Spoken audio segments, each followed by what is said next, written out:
আমরা যে নতুন রাষ্ট্র চাচ্ছি এবং যে নতুন বন্দোবস্ত চাচ্ছি, যেটাই সরকারের কাছ থেকে আমাদের পুরো গণ অভ্যুত্থানের আকাঙ্ক্ষা আছে, সেইটা প্রতিফলন এখন পর্যন্ত দেখতে পাচ্ছে না। এবং এর পিছনে রাজনৈতিক দলগুলোর ব্যর্থতা যেমন আছে, তারাও শুধু নির্বাচন চাই নির্বাচন চাই, কিন্তু প্রত্যেক দিনের সরকারের সংকট এবং বিকল্পটা হাজির করবার কোনো আলাপ তারা তুলছেন না।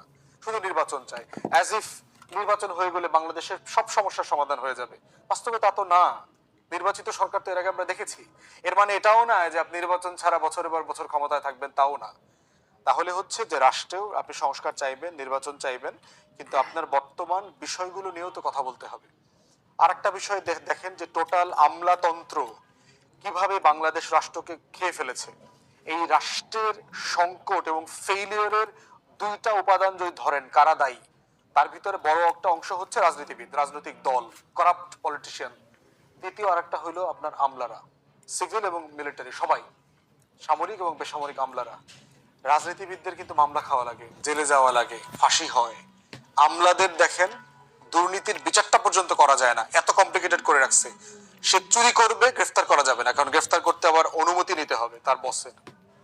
তো চোর আর এক চোর, বড় চোরের কাছ থেকে বিচারের অনুমতি নিলে, আবেদন করলে সেটাকে অনুমতি মিলবে? এটা সম্ভব?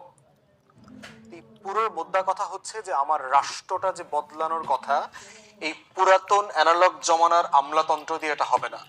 এটা একটা ড্রাস্টিক ওভারহলিং দরকার। একটা হইতে পারে যে আপনি 10% রেখে বাকি 90% আউটরাইট বিদায় করে দেবেন, বিদায় করে নতুন রিক্রুটমেন্ট হইতে হবে।